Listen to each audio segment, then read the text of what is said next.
Well, hello, everyone. Thanks very much for joining. Today, we are doing our Creator Studio weekly webinar series. My name is Dre. I'm a customer success engineer at MoveWorks, and I'll be our host today. So let's go ahead and talk really quickly about some of the upcoming sessions, a little bit of a teaser, if you will. Next week, we'll be discussing ServiceNow CMDB queries using Creator Studio. Fundamentally, these are actually, this use case will be very similar to the use case we'll be discussing today, but of course, a different system that we're integrating with. The following week on the 19th, we'll be discussing Salesforce contact creation with Creator Studio. And this will be sort of a departure from our prior episodes around Salesforce, where we've been doing a lot of data lookups, but not a lot of data creation. And so I think we will be able to dive into that a bit on the 19th. Today, we're going to talk about Salesforce account lookups, though. Again, this is sort of a continuation of what I'll call our Salesforce series. We'll discuss the content, sort of talk about how you would set up this use case, what it would look like. And then we're going to have a Q&A session at the end of the call. So think about this as maybe 15 minutes of content. You'll collect any questions that you have, and then we'll spend 15 minutes or so at the end for any questions that y'all can come up with. So with that, let's go ahead and get started. And I want to start by just giving some background or maybe motivation around why you might want to build this use case. We have a lot of customers coming to us asking about Salesforce integrations. And in general, Salesforce is a great source of truth for all sorts of data. So a queries use case sort of is a natural plugin for Salesforce and vice versa. And so just to recap for what we've done so far, we did a session on the sort of basics of configuring Salesforce as a connector within your Creator Studio instance. We've done opportunity lookups with Creator Studio sort of as the next step once you've set up your connector. And this is, again, a continuation of that series. Today, we're going to be discussing account lookups. I think the benefit of having account information in your bot is self-evident. Having your sales teams or giving your sales teams access to quick information about customers without having to log into Salesforce, without having to navigate the UI, is a pretty nice to have feature. So with that, let's go ahead and look at the user experience that we're going to be building today. This is a pretty simple user experience, but I like to start by thinking about, is this a path, queries, or an events use case? I've already given this away. This is a queries use case. And I say this because the user is going to come to the bot. They're going to initiate the interaction through, basically asking for this information.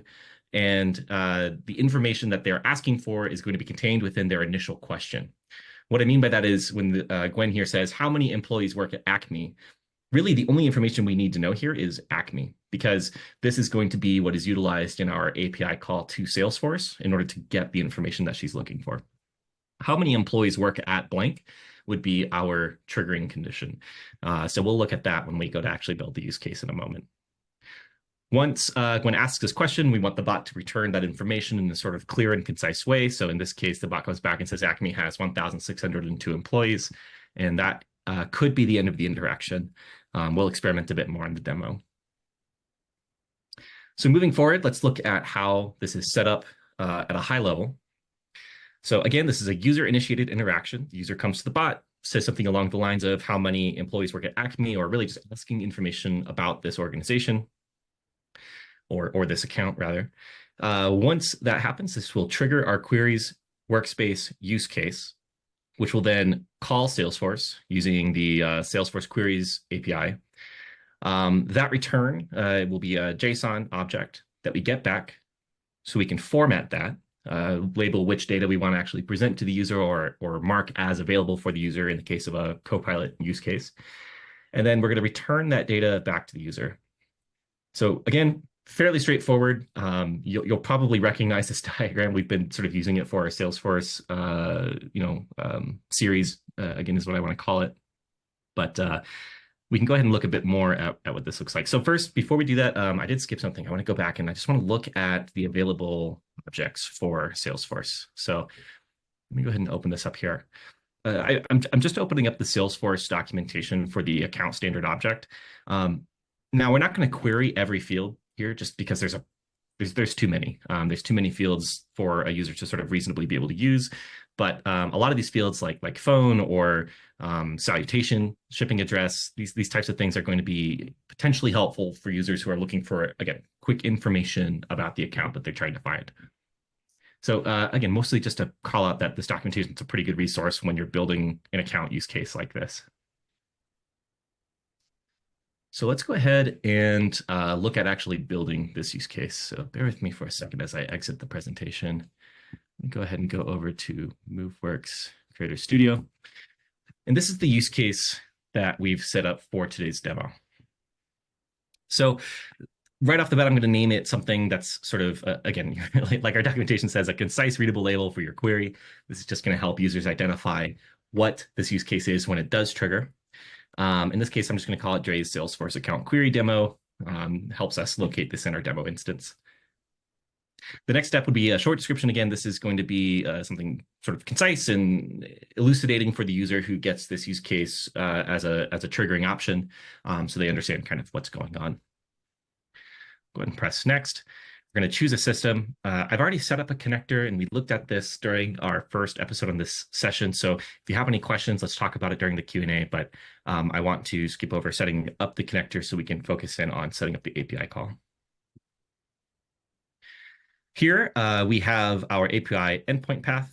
We're going to call the query API, which is a Salesforce API that's very handy for looking up data in these tables. So last time we did this in the opportunities table. Today we'll be doing this in the queries or the account table.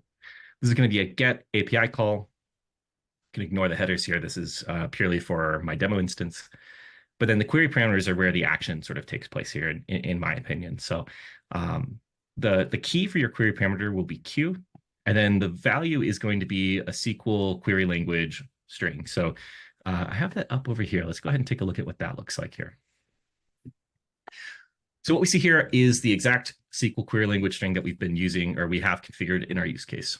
There's a couple of things I'd like to call out here. So for those of you not super familiar with Salesforce or SQL, the way that this works is we're going to say we want to select the following fields. So in this case, ARR, the number of employees, the ID of the account, the name of the account, the type of the account, and the website of the account from the account table. So this is going to be the object that we're looking at, where the name of the account is some value. So what do I mean by some value? In this case, I have this configured using this query string, but I think it makes more sense if we just look at it without the query string. So let's go ahead and replace this with something like, this is going to be our test account. So again, what we're saying here is we want to find the account with the name is Acme. But how do we actually get Acme to put into this name? How do we make this a flexible use case that will allow for looking up multiple different kinds, or different accounts rather? It shouldn't always be Acme. We want to use our query's special variable query. So this is a variable that is specifically useful in queries. It's not available in any of the other studios. And you reference it by saying curly bracket, query, curly bracket. And this is going to pull information out of the user's initial utterance or the question that the user has asked in order to trigger this use case. And it's going to paste that in here. I think this will make more sense when we look at the triggering criteria in a moment. So just know that when you enter this variable, we're going to, the bot's going to put some piece of information in this value here, depending on the question that the user is asking. So let's go ahead and go back to our use case. We can go ahead and just double check, on our test, we're going to paste in this example value of Acme. It's going to, again, paste it into this query variable here. So again, you can think of this as just saying Acme. Erase that though, so this can continue to work. And then we're going to go down here and see our JSON response.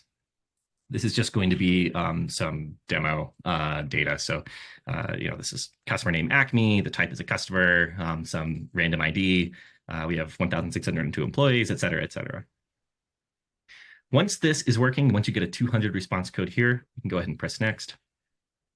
And this is going to be the step where we actually label the API return data. So this is specifically, again, referencing the data that we've done here in our test. So this is actually a critical step to test your API in your queries use case. And then the bot's going to, or the studio is going to sort of present this data in a way that allows you to select which parts of the data you actually want to present. So for example, we need an identifier and a description. So on the identifier dropdown, we want to select the way that the user is going to know that this information is relevant to them. In this case, I'm going to recommend we pick the name of the account. It just looks a little bit nice. And I personally like the type. Maybe you have different kinds of accounts in your Salesforce database. So this can just be a helpful way to understand the kind of customer very quickly if you just need some sort of quick information. Additionally, we need to pick out which fields are available for the user to read. We probably don't need fields, for example, like done.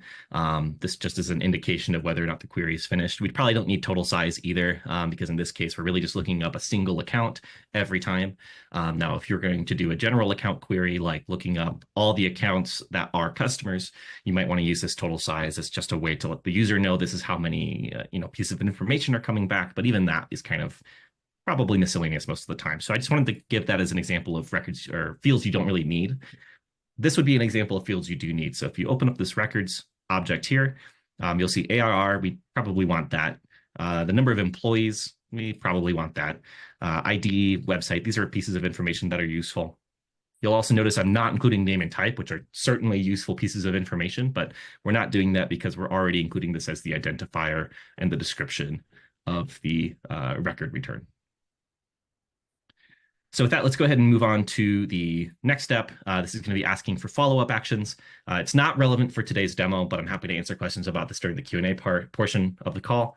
So we're going to go ahead and move on to triggering and parameters. Here we need to provide example queries of what we expect the user to come to the bot to ask in order to trigger this use case. But there's an additional complication. We want to also help the bot understand which part of the query is the quote-unquote query. So I hate using that word twice in one sentence, though. There's, it's hard to avoid it. But in this case, if the user comes to the bot and says, what is the account ID for Acme? We want the bot to know that we're specifically talking about Acme. So we need to go ahead and give the bot an example of that. So in the keyword here, the part of the utterance that we're calling out is Acme. And you'll notice that for every utterance example that I've provided here, how many employees work at Acme? Acme is the keyword. So when you're building this use case on your own, I would recommend using different customer names for each of these keywords. It's just a way to make the triggering a little bit more robust so the bot doesn't have any confusion when it's trying to pick up this use case. In today's demo, of course, I'm only going to use one because there's only one example customer that I can use in our demo instance. So we're going to just use Acme. Finally, we'll go ahead and press next. We're going to choose our launch options. For today's demo, again, I'm going to launch to selected emails and just launch to myself. This is a great way to test your use cases before going to production. When you are ready to go to production, you simply click launch to all users. Launch to all users. There's like a secondary checkbox here just to make sure you know what you're doing. And then finally, you'll probably want to say, yes, it's ready to be launched in production down here. You can think of this as the analytics on or analytics off check sort of described here. But today, let's just launch the selected emails, launch to me. So that is the end-to-end to building this use case. Before I hand off to the Q&A session, just a few more parts. Let's go ahead and look at what this use case looks like in production. I'm going to say something along the lines of, how many employees work at Acme? This, again, will trigger the use case. You can kind of follow along here, although it's going to do a couple of things probably at once. And then it's going to return the best answer. So in this case, it's going to be triggering the use case. The best answer is the return that comes back from that use case. Note that this is in Copilot, so the answer is going to be formatted in a sort of natural language way. And the bot's going to say, okay, Acme has 1,602 employees. Now, the beauty of Copilot, of course, is that it can maintain some level of context. So I can say, okay, what else can you tell me about them? And if you'll remember, we configured a couple of other pieces of data for it to show. So the bot's going to understand that I'm saying, what other information can you provide about Acme? And then it's going to return the other bits of data, again, in a natural language way, including the ARR and website available. So kind of a cool thing. We actually never wrote out ARR means annual recurring revenue. Bot just knows that. It's able to format that data, again, in a very, very extremely readable way. So let's go ahead and go back to our slides. One last thing before we move off to the Q&A session. See, I'm a little bit over my 15 minutes, but I think this is worthwhile. So I just wanted to share some resources for what to do if you'd like to learn more beyond this webinar session. The most important resource that I want to share is our Creator Studio Developer Certification Program, which you can find on our Academy platform. Academy is sort of our learning area, lots of guided training modules, videos that sort of walk you through setting up specific use cases. And there's a certification at the end of that course with a multiple choice exam, so a test that you can then get a certificate that you can showcase on LinkedIn. This is fairly popular, pretty good way to get up to speed on how to use Creator Studio. Finally, our documentation and developer community portals. Our documentation you can think of as our reference material for all things MoveWorks, including Creator Studio. I would highly recommend going there if you have any questions. That should really be your first stop for any detailed information about API documentation or general setup questions. Our second resource that I wanted to share, though, is our developer community. This is an excellent resource for asking questions to your peers or even MoveWorks internal personnel, product owners, engineers. I'm also in community, so if you have any questions that you'd like me to answer, I'm happy to answer them there too. With that, let's go ahead and move on to the Q&A session. I know I burned through that content. There was a lot to talk about today.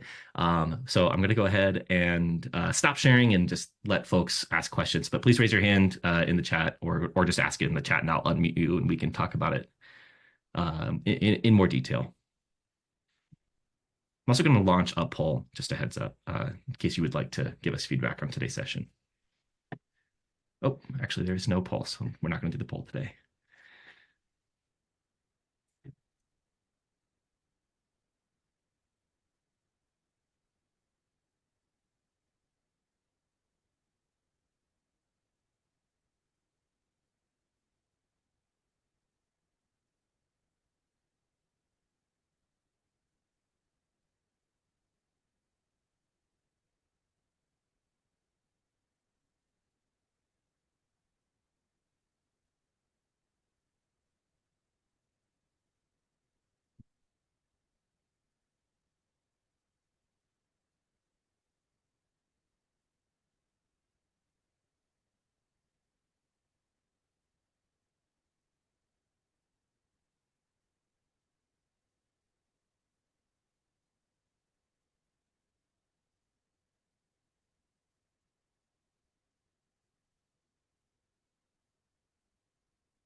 Okay, I see a question from Shane. Can custom objects be brought in from Salesforce accounts or only standard fields? That's an excellent question. So as long as your service account has access to those custom fields, my memory is that Salesforce has field level permissioning, then you should be able to include them. I actually believe that some of the fields that I brought in were technically custom fields, though they may not have had to have been custom fields. I just know that in our demo instance that they're set up that way. Really great question.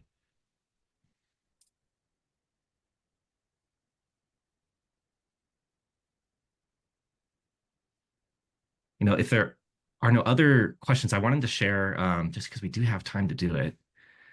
Let me share my screen one more time. But we can go ahead and look at the connector configurations. I've removed any sensitive information from this, so just understand that this is not our literal connector, but it does give the general format. When you're setting up a connector, you want to give it a description purely so that way you can find it later on when you've saved it. You can easily run into a scenario where you have even many variations of the same connector as you're troubleshooting and trying to figure out how to set up your connector, especially early on when you're still learning how to use the platform. So highly recommend giving this an elucidating description.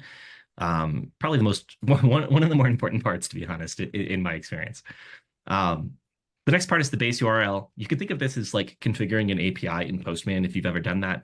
Very, very, very similar as far as how the actual setup goes. So you're going to configure the base URL here. Notice I'm not including the API endpoint. That is configured in the actual API connector in your use case. The benefit of that being that you can configure one connector and then leverage that across multiple use cases in case you have multiple different kinds of calls. So we're actually using this connector for pretty much every Salesforce query that we're doing behind the scenes. We're just doing different endpoints in API configurations. Salesforce, in particular, we're doing an OAuth connection with. So the the auth config will be OAuth 2. Salesforce likes a password grant, so we're going to go ahead and set OAuth to grant type to password grant. You'll need to generate a client ID and client secret as well. So we'll go ahead and enter that information here. You can reference the Salesforce documentation about setting this up specifically, though it's never too terrible to actually do. Finally, the password grant username. This is going to be your service account user. You do need to have a user in order for this OAuth 2 password grant to work. And then finally, you'll include the password grant password. So this is the password of the service account as well. These are going to be hidden in your configurator until you paste something in. Of course, you can use the little thing to read what you're typing in, but once you've saved the use case, you're not going to be able to see the password or the secret again. You'll just have to be able to recover that or keep it locally if you want to be able to reference that later on. Finally is the OAuth 2 token URL. This is going to be standard for all Salesforce instances unless you have something crazy custom. And that's it. That's all you have to configure for this connector. It's actually fairly straightforward. The rest of these variables are erroneous for your Salesforce connector. I'm using erroneous a lot today, so I'll use a different word. It's not useful for your Salesforce connector in this case. So you can ignore those. All right, I'll stop sharing again and see if there's any more questions. How does authorization work if I only want my sales team to have access to Salesforce through the bot? Another great question, Shane. Thank you.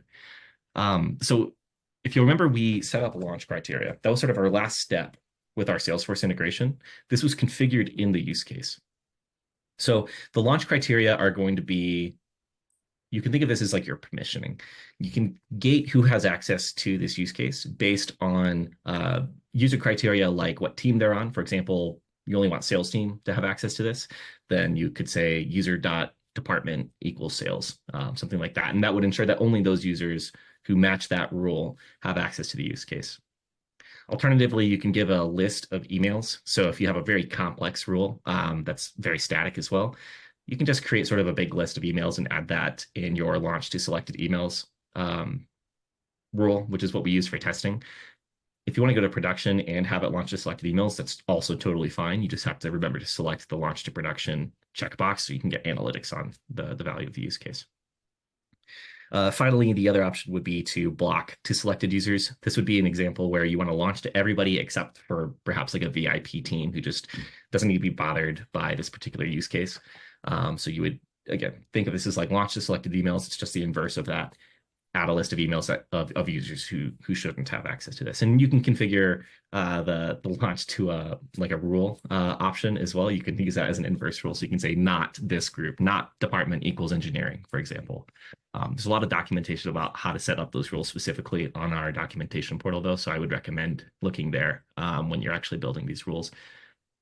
I would also recommend the community. The rules can get pretty complicated pretty quickly. So community is a great place to shop that rule around and make sure you're working with the right syntax.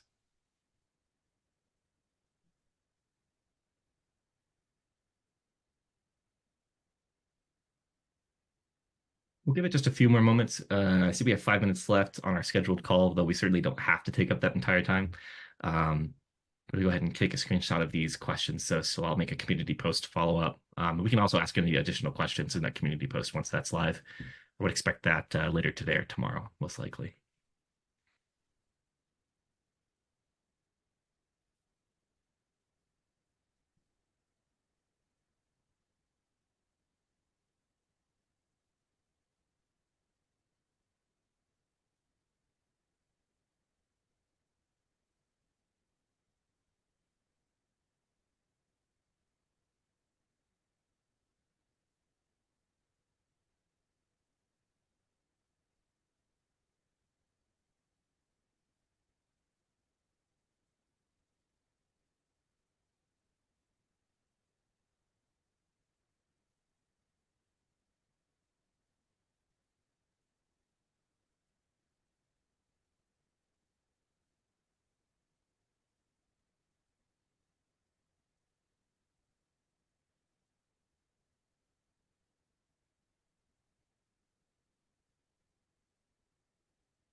All right.